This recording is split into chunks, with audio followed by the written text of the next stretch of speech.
Okay बेटा, आज हम करेंगे अल्कलाइन अर्थ मेटल। और अल्कलाइन अर्थ मेटल में जो एलिमेंट है, सेकेंड ग्रुप के एलिमेंट्स, इसमें बेरिलियम, मैग्नीशियम, कैल्शियम, स्ट्रोंटियम और बैरियम और रेडियम है।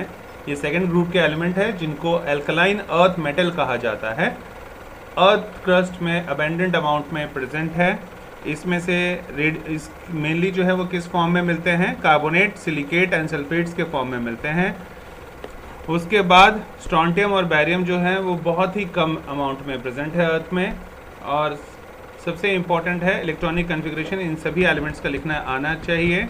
इसमें बेरिलियम का एटॉमिक नंबर 4 है, मैग्नीशियम का 12 है, कैल्शियम का 20 है, स्ट्रोंटियम का 38 है, बैरियम का 56 है और रेडियम का 88 है। Madam Curie and professor Curie ने इसका आविष्कार किया था, डिस्कवरी बाय चांस किया था। अचानक से वो कर नहीं रहे थे, कुछ और कर रहे थे, और उसको बोला जाता है सेरेंडिपिटी। इसका इलेक्ट्रॉनिक कॉन्फ़िगरेशन लिखेंगे तो हीलियम में मैक्सिमम कितने इलेक्ट्रॉन कवर हो जाएंगे? 2। नियॉन में 10 इलेक्ट्रॉन आ जाएंगे, आर्गन में 18, क्रिप्टॉन में 36, जिनॉन में 54। और अब बात करते हैं एनोमलस बिहेवियर, बेरिलियम के एनोमलस बिहेवियर। एनोमलस बिहेवियर ये भी एग्जाम में आ जाता है, इसको इंपॉर्टेंट मार्क कर लेना अपने अपने नोट्स में, है ना, बहुत इंपॉर्टेंट है। एनोमलस मतलब अलग सा बिहेवियर बेरिलियम क्यों शो करता है। तो दूसरे वाले जो एलिमेंट्स है उनसे ये अलग है बेरिलियम। इसका रीज़न है कि एक तो इसका एटॉमिक साइज या आयनिक साइज बेरिलियम का बहुत छोटा होता है, ठीक है, बहुत छोटा होता है। दूसरा, कंपैरेटिवली इसका आयोनाइजेशन एनर्जी काफ़ी हाई होता है। आयोनाइजेशन एनर्जी मतलब इसको आयोनाइज करने के लिए जो एनर्जी दी जाती है वो बहुत हाई दी जाती है। अब ये स्टेटमेंट भी कहाँ से आया होगा? जब आप इसका इलेक्ट्रॉनिक कॉन्फ़िगरेशन लिखते हो, अभी लिखवाया था बेरियम का, तो देखो क्या लिखा था तुमने, 1s2 2s2 लिखा था। 2s2 मतलब s में मैक्सिमम कितने इलेक्ट्रॉन्स हो सकते हैं? 2 ही हो सकते हैं, तो 2 तो इसके पास पहले से ही है। अगर मैं इसको अनस्टेबल करना चाहूँगा तो इसमें जो एनर्जी दूंगा, थोड़ा सा दूंगा, तो कोई फर्क नहीं पड़ेगा। ये बेरियम बोलेगा भाई मुझे नहीं चाहिए एनर्जी, मैं तो स्टेबल हूँ। लेकिन अगर मैं चाहूँगा नहीं, थोड़ा सा इलेक्ट्रॉन चाहिए मुझे, तो मुझे बहुत ज़्यादा एनर्जी देना पड़ेगा। तो ज़्यादा एनर्जी जो देना पड़ेगा इसको आयोनाइज करने के लिए, इसलिए बोलते हैं इसका आयोनाइजेशन एनर्जी बहुत ही हाई होता है, ठीक है। उसके बाद है बेरियम जो है बेटा वो हार्ड होता है एज कम्पेयर टू दूसरे मेंबर्स जो हैं इसी में। तो दूसरे एलिमेंट जो इसी ग्रुप में है उनसे ज़्यादा हार्ड होता है। इसका मेल्टिंग पॉइंट भी हाई होता है। क्यों हाई होता है? क्योंकि इलेक्ट्रॉनिक कॉन्फ़िगरेशन फुलफिल है। तो इलेक्ट्रॉन्स फुलफिल है, तो इलेक्ट्रॉन ना ही लूज कर रहा है ना ही गेन, तो इसलिए इसका मेल्टिंग पॉइंट भी हाई होता है और बॉइलिंग पॉइंट भी हाई होता है, ठीक है। और ये वाटर के साथ रिएक्ट नहीं करता, बाकी सब कर जाते हैं, बैरियम नहीं करता है। बैरियम वाटर के साथ रिएक्ट नहीं करेगा, चाहे कितना भी टेम्परेचर बढ़ा लो। उसका रीज़न क्या है? क्योंकि वो स्टेबल है, उसके इलेक्ट्रॉनिक कॉन्फ़िगरेशन जब हम लिखते हैं। उसके बाद ये बेरियम जो है वो कोवलेंट कंपाउंड बनाता है, जबकि दूसरे जो हैं वो कैसा बॉन्ड बनाते हैं? आयनिक बॉन्ड बनाते हैं। आयनिक बॉन्ड मतलब जो कंप्लीट ट्रांसफरेंस ऑफ इलेक्ट्रॉन्स की वजह से बनता है, तो वो बॉन्ड स्ट्रांग होते हैं। लेकिन बेरियम क्योंकि कोवलेंट बॉन्ड बना रहा है तो वो वीक होते हैं as compared to ionic bond. Covalent bond बनते कब है? म्यूचुअल शेयरिंग ऑफ इलेक्ट्रॉन्स के कारण बनते हैं, ठीक है, मतलब दोनों को फायदा होना चाहिए। तो ऑक्साइड्स और हाइड्रोक्साइड्स जो होते हैं वो एम्फोटेरिक होते हैं इसके, बेरियम के। एम्फोटेरिक का मतलब क्या होता है? जो कभी कभी बिहेव करते हैं एज ए एसिड और कभी कभी बिहेव करते हैं एज ए बेस। जब कोई चीज़ दोनों की तरह बिहेव करते हैं, रेलू कट्टा होते हैं, तो उसको बोला जाता है एम्फोटेरिक इन नेचर। जैसे एल्युमिनियम ऑक्साइड जो था, पढ़ा होगा बचपन में क्लास 10th में, Al2O3, वो भी कैसा होता था? Amphoteric in nature. वो क्योंकि एसिड की तरह भी बिहेव करता था और बेस की तरह भी बिहेव करता था। एग्जाम्पल, BeO यानी बेरियम ऑक्साइड जब हाइड्रोक्लोरिक एसिड के साथ रिएक्ट करता है तो बेरियम क्लोराइड बन जाता है और वाटर। बेरियम कोऑर्डिनेशन नंबर 4 से ज़्यादा नहीं शो करता है, क्योंकि उसके पास इलेक्ट्रॉन ही उतने हैं, 4 इलेक्ट्रॉन, तो वो 4 बॉन्ड बना सकता है किसी के साथ, उससे ज़्यादा नहीं बॉन्ड बना सकता। और इसमें d ऑर्बिटल भी नहीं प्रेजेंट होता है। जब इलेक्ट्रॉनिक कॉन्फ़िगरेशन लिखा था तो d आया था कहीं पे? नहीं आया था, तो उसी को बोल देते हैं कि d ऑर्बिटल वेकेंट होता है या खाली होता है या होता ही नहीं है, ठीक है। तो दूसरे मेंबर जो है वो कोऑर्डिनेशन नंबर 6 शो करते हैं, क्योंकि जब उनका इलेक्ट्रॉनिक कॉन्फ़िगरेशन लिखा तो उसमें 6 इलेक्ट्रॉन मिल जाएंगे लास्ट वाले में, तो इसलिए वो कोऑर्डिनेशन नंबर 6 शो करते हैं। पूरा एक चैप्टर है तुम्हारा कोऑर्डिनेशन नंबर का, पहली बुक का आखिरी चैप्टर क्लास 12 का, तो उसमें कोऑर्डिनेशन कंपाउंड्स के बारे में पूरा है। तो कोई भी एलिमेंट जितना जितना बॉन्ड बना सकता है उसी को उसका कोऑर्डिनेशन नंबर कहा जाता है, ठीक है। उसके बाद है डायगोनल रिलेशनशिप के बारे में एग्जाम में पूछ लिया जाता है कि डायगोनल रिलेशनशिप के बारे में बताओ बैरियम और एल्युमिनियम के बारे में। तो बैरियम और एल्युमिनियम डायगोनली दोनों की प्रॉपर्टीज ऑलमोस्ट सेम है। कहने का मतलब बैरियम का साइज ये क्या है डायगोनल रिलेशनशिप, इसका जो है डायगोनल रिलेशनशिप में रीजन क्या है, पहला है कि इनकी इलेक्ट्रोनेगेटिविटी सेम रहती है। इलेक्ट्रोनेगेटिविटी जो है बैरियम की लगभग 1.5 है और एल्युमिनियम की भी लगभग 1.5 है, तो हम बोल सकते हैं दोनों की इलेक्ट्रोनेगेटिविटी ऑलमोस्ट सेम है, ठीक है। और उसके बाद सिमिलर चार्ज टू रेडियस जो रेशियो है वो भी सेम होता है दोनों का। तो कुछ पॉइंट्स जो इनकी सिमिलैरिटीज के हैं जो कि एग्जाम में तुम्हें लिखने हैं वो है दोनों मेटल्स जो हैं उनकी टेंडेंसी है कि वो कैसा बॉन्ड बनाते हैं, कोवलेंट बॉन्ड बनाते हैं। दोनों मेटल्स डिसॉल्व हो जाते हैं स्ट्रांगली एल्कलीज और क्या बनाते हैं, सॉल्युबल कॉम्प्लेक्स बनाते हैं। क्लोराइड दोनों के ही BeCl2 और AlCl3 ये दोनों ही बिहेव करते हैं एज ए लिविस एसिड, दोनों लिविस एसिड की तरह बिहेव करते हैं।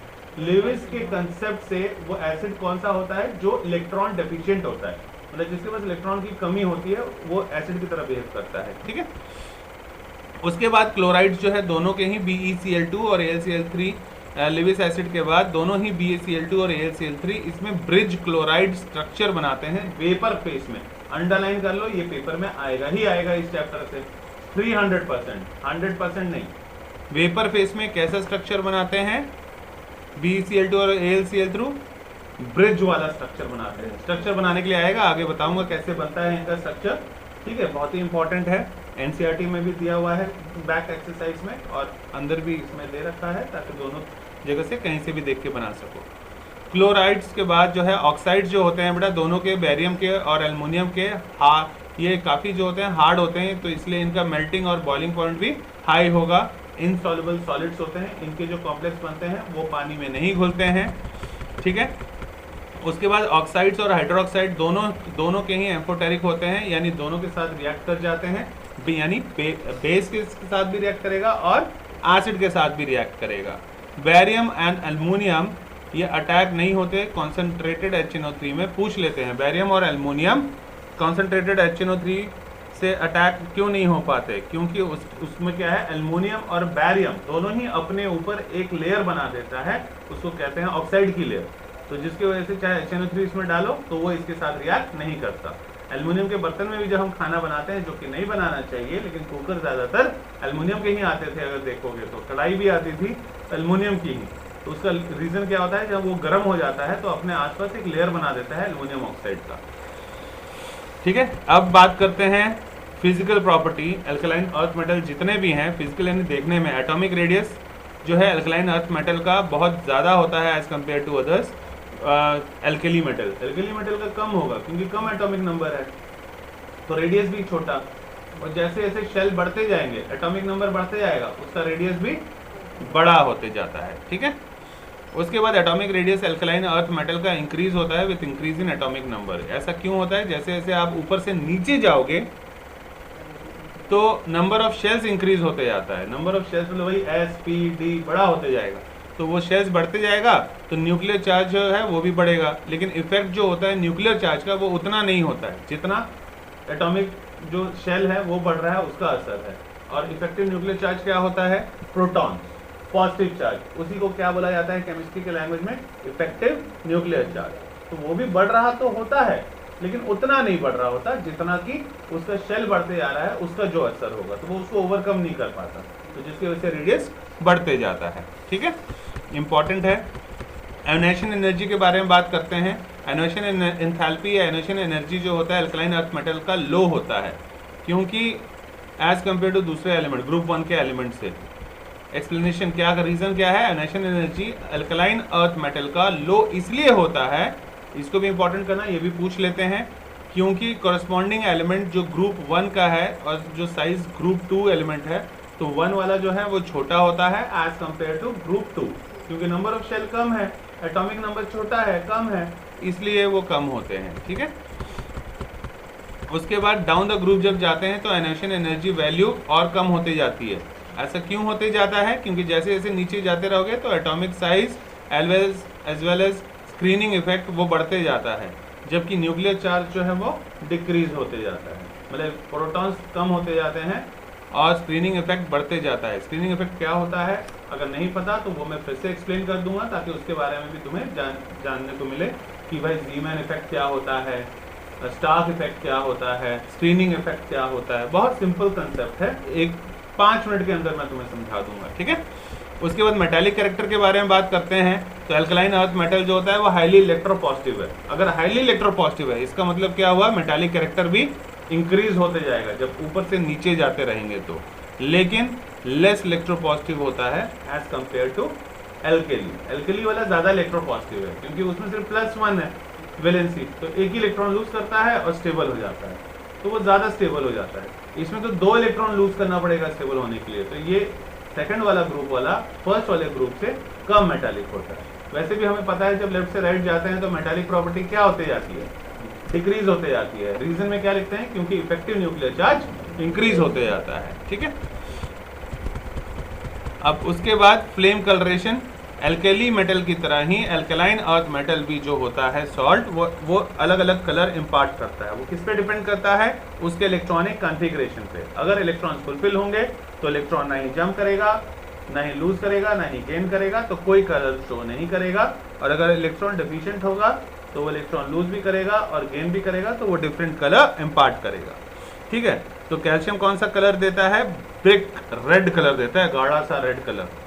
Strontium crimson colour, crimson red, थोड़ा थोड़ा क्रीम क्रीम सा थोड़ा रेड कलर देगा। Barium Apple green, radium crimson. कोई नहीं पूछने वाला, सिर्फ नॉलेज के लिए पढ़ सकते हैं, ठीक है। क्योंकि वो भी जो साइंटिस्टों ने जिन्होंने भी लिखा है तो वो देख देख के लिखा है कि अच्छा ये कलर दे रहा है, अच्छा इसका ये कलर है, तो इसको याद करने की कोई ज़रूरत नहीं है। उसके बाद है chemical properties of alkaline earth metal. तो बैरियम ऑक्साइड के साथ कौन सा बनाएगा, ये फिल इन द ब्लैंक्स में आ जाता है BeO, बैरियम ऑक्साइड। उसी तरह मैग्नीशियम ऑक्सीजन के साथ MgO, उसके साथ स्ट्रॉन्टियम ऑक्सीजन के साथ सेम वैसे ही SRO, और स्ट्रॉन्टियम O2 के साथ SRO2। और हाइड्रोजन के साथ कैसे रिएक्ट करेगा, तो जितने अल्कलाइन अर्थ मेटल है सिर्फ बेरिलियम को छोड़ के वो हाइड्रोजन के साथ ऐड होते हैं जब उसको हम गर्म करते हैं, और M+H2 MH2 बना देते हैं। इसमें मैग्नीशियम है, कैल्शियम है, स्ट्रॉन्टियम है, बैरियम है, लेकिन बेरिलियम नहीं है क्योंकि वो एक्सेप्शनल है, इसलिए उसका एनॉमलस बिहेवियर हमने पहले पढ़ लिया। अब जो तुम पूछना चाह रहे होगे कि वो कैसे बॉन्ड बनाएंगे ब्रिज वाला BeH2 का, तो ऐसे बनाएंगे। हर एक BE ध्यान से देखो, इसमें 4H से कवर्ड है और ये कैसे स्ट्रक्चर लग रहा है, ब्रिज जैसा लग रहा है, इसलिए स्ट्रक्चर को बोलते हैं ब्रिज वाला स्ट्रक्चर, वेपर फेस वाला। तो ये वेपर फेस वाला है, जब वो वेपर के फॉर्म में होता है तो ऐसा ब्रिज वाला स्ट्रक्चर बनाता है। तो इसको बना के प्रैक्टिस कर लेना है क्योंकि इस चैप्टर से ये क्वेश्चन महा इंपॉर्टेंट है, और यही आता है कि वेपर फेस में बनाओ, सॉलिड फेस में बनाओ BeH2 का डायग्राम, तो ऐसे बनाओगे, ठीक है। दोनों ही आता है पेपर में। सॉरी।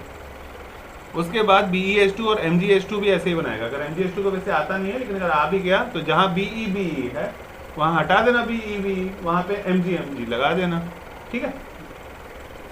उसका भी ब्रिज लाइक स्ट्रक्चर बन जाता है। उसके बाद वाटर के साथ कैसे रिएक्ट करता है, MgO+H2, ठीक है। कैल्शियम भी हाइड्रोजन वाटर के साथ कैसा करेगा, कैल्शियम हाइड्रोक्साइड बना देता है और H2, ठीक है। तो कैल्शियम, स्ट्रॉन्टियम और बैरियम OH2 के फॉर्म में ऐसे रिएक्ट करेगा, और जो एक्सेप्शनल केस है मैग्नीशियम वाला, बेरिलियम वाला, वो BeO या MgO ऐसे बनाएगा, ठीक है। उसके बाद है सोडियम कार्बोनेट। इसकी प्रिपरेशन सिलेबस में नहीं आ रही है, तो अब करने की ज़रूरत नहीं है। तुम्हारे सिलेबस में अभी तक हमने जितना किया सिर्फ इतना ही आ रहा है, बाकी चीज़ों की जो प्रिपरेशन है इनमें से कुछ भी नहीं आ रहा है, आउट ऑफ सिलेबस है सारा कुछ।